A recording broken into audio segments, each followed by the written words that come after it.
안녕하세요 여러분, 도케미입니다. 어제 경우는 주가가 이렇게 하락하다가 갑자기 튀어오르면서 S&P 500은 상승으로 마무리를 지었는데요. 어떠한 요소를 한지를 알아보고 지금의 장은 무엇을 앞두고 있는지를 알아보도록 하겠습니다. 어제의 경우는 라파엘 버스틱 연준 총재가 나와서 연설을 했는데 그의 발언이 주가가 상승하는 데 촉진제 역할을 했습니다. 그가 말한 발언들을 한번 살펴보겠는데요. 여기를 잘 보시면은 could be in position to pass by mid to late summer 이렇게 적혀 있고요. Will adjust rate outlook if data comes in stronger. Long way to go to restore price stability 라고 적혀 있는 것을 볼 수 있습니다. 그런데 이러한 발언 중에서 여기 이 두 발언을 보시면은 지금 시장이 보여주고 있는 데이터와 일치하며 특히 long way to go는 제법 bearish한 톤의 발언이었는데 시장에게 있어서 랠리의 촉진제를 펼치게 해주었던 것은 바로 올해 늦은 여름쯤에는 금리 인상이 멈출 수도 있겠다는 발언이었습니다. 물론 실제로 올해 여름쯤에는 금리 인상이 멈춰지고 인하라기보다는 꾸준히 유지가 될 수도 있는 것입니다.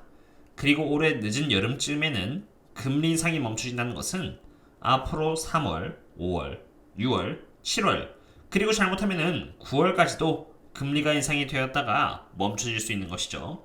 하지만 시장은 그런 건 모르겠고 일단 금리가 멈춘다는 단어를 듣고 냅다 랠리를 펼쳐주기 시작했습니다. 그렇다면 랠리를 이끈 주체는 어디였을까요? 바로 옵션 시장이었습니다. 특히 옵션에서도 만기일이 24시간 안에 잡혀있는 Zero Day to Expiry 트레이드들인데요. 콜 옵션 물량은 장 초반엔 줄어들다가 보스틱 총재의 연설과 함께 길위에 오르면서 주가 또한 함께 따라 올라가기 시작했습니다. 물론 주가는 오르긴 했지만 크게 변한 건 없습니다. 유럽 CPI는 이렇게 5.6%를 찍으면서 전고점을 갱신하였고 국채금리에 있어서 1개월, 3개월, 6개월, 1년 그리고 여러분들이 잘 알고 계시는 2년 국채금리와 10년 국채금리 그리고 그 사이에 있는 3년, 5년, 7년 국채금리는 물론이고 20년 국채금리와 30년 국채금리 모두 4% 이상을 갱신하게 되었습니다. 다시 말해서 yield curve가 전체적으로 4% 이상이 된 것입니다. 참고로 국채금리가 최소 4%이고 높으면 이렇게 5% 이상까지도 기대할 수 있다는 것은 상대적으로 주식의 매력도가 채권에 비해서 굉장히 낮았다는 것을 의미합니다. 이해가 안 되실 수도 있으니까 한번 예를 들어보죠. 많은 분들이 좋아하시는 애플을 예로 들어보겠습니다. 국채금리와 비교를 하려면은 주식에서는 기대 수익률과 비교가 되어야만 합니다. 일단 퍼센트라는 단위 자체가 동일해야 하기 때문이죠. 애플의 기대 수익률은 바로 여기 earning yield라고 하는데 4.12%라는 것을 볼 수 있습니다. 애플의 연 기대 수익률이 4.12%인 이유는 애플의 P 멀티플이 24.26이기 때문입니다. 100을 24.26으로 나누면은 earning yield가 나오며 이를 통해서 현재 애플의 P 멀티플 밸류에이션 기준으로 봤을 때 내가 애플에 투자하면은 그래도 기대할 수 있는 수익률은 약 4.12% 정도가 되겠구나라는 수치가 나오는 것입니다. 반면 채권은 어떨까요? 애플에 투자하면은 연수익률 4.12%를 이룰 수도 있고 못 이룰 수도 있습니다. 리스크가 있기 때문에 확정은 아닌 것입니다. 그러나 채권의 경우는 갖고 있으면은 100%의 조건으로 4에서 5%의 수익을 보장합니다. 적은 돈이 아니라 특히나 큰 돈을 투자하는 입장에서 100%의 개런티로 4에서 5%의 수익을 추구하는 게 맞을지 아니면 리스크를 안고 4.11%의 수익률을 추구하는 게 맞을지는 스스로 선택해 보시면 되겠습니다. 제가 여러분들께 영상으로 공유드리고 있는 데이터는 절대 공짜가 아닙니다. 투자하는 데 기준이 될 수 있도록 정확한 데이터를 제 시간에 제공하고자 비싼 돈을 주고 공유드리고 있는 데이터들인데요. 이처럼 매일 장이 끝나고 어떤 요인에 따라서 하락했는지 옵션 현황이라던가 연준의 밸런스 상태 혹은 CPI에 대한 예측치 등 많은 매크로 관련 데이터를 제공할 뿐만이 아니라 이렇게 재매매 내역 혹은 월간 내에서 공유되고 있는 트레이딩 전략의 이메일이나 테슬라가 저렴해졌을 때는 이렇게 저렴해졌다고 인폼을 드립니다. 다른 기업들도 마찬가지겠죠. 매일 영상을 만드는 건 정말 힘들지만 텔레그램에서 제품 수를 나누는 것은 정말 편리하기 때문에 저 또한 시간이 없는지라 편한 쪽으로 기울이게 됩니다. 어쨌든 이처럼 저희들과 함께 안전하게 창출하고 싶으시다면 언제든지 이 링크를 통해서 조인하신 뒤 커뮤니티에 남겨져 있는 멤버십 전용 글을 통해서 접속해 주시면 되겠습니다. 그럼 이제 다시 돌아와서 오늘을 앞두고 있는 이벤트에 대해서 한번 보고자 합니다. 그것은 바로 ISM Service Index인데요. 미국은 Service Based Economy인지라 서비스의 영역을 무시할 수는 없습니다. 그러한 의미에서 ISM 서비스 인덱스와 구리값의 추세를 한번 보겠는데요. 보시면은 2005년부터 2023년까지 구리값과 ISM 서비스 추세는 굉장히 밀접한 관계를 보여줬다는 것을 볼 수 있습니다. 구리가 파란색이고 ISM 서비스 인덱스가 하얀색인데 두 개의 지표가 추세를 거의 함께합니다.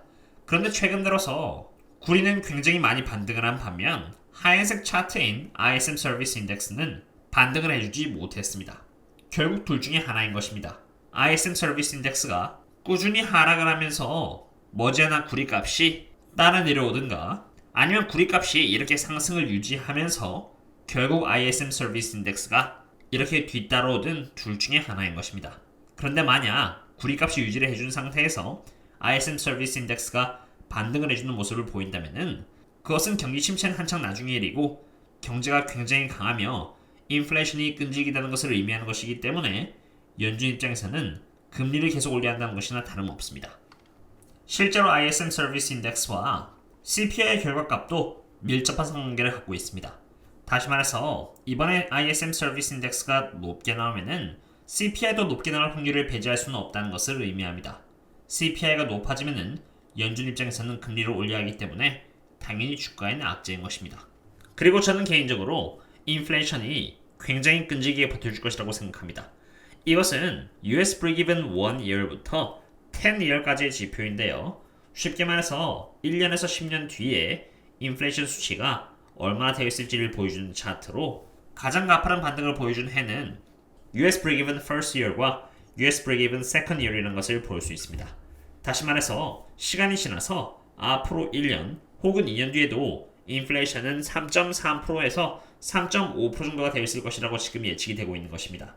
이것은 앞으로의 인플레이션이 얼마나 끈질기게 사회 전반적으로 자리 잡을 것인지를 의미하며 1년이나 2년이 지나도 연준은 지금 이대로라면은 2%라는 목표를 도달할 수 없을 것이라는 것을 의미합니다. 사실 이것 말고도 제가 갖고 있는 데이터는 훨씬 많습니다. 기관으로부터 얻는 내부자 정보를 포함해서 모든 데이터는 텔레그램에 전부 다 설명과 함께 공유를 드리고 있는데 그 중에서도 한 개를 공유 드리자면은 우선 여기 Atlanta Fed Sticky CPI 12month입니다. 이것은 지표의 제목 그대로 CPI가 얼마쯤에 끈질기게 머물러 있을지를 측정한 지표인데 여기 보시면은 6.6%라는 것을 볼 수 있습니다.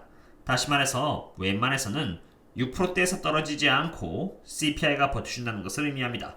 인플레이션이 떨어지는 것도 아니고 6%대를 유지하는 상태에서 연준이 2%대로 인플레이션을 낮추려고 공격을 해야 되는 상태에서 주가가 상승 랠리를 펼쳐주기에는 적합한 환경인지 아닌지는 스스로 판단하시면 되겠습니다.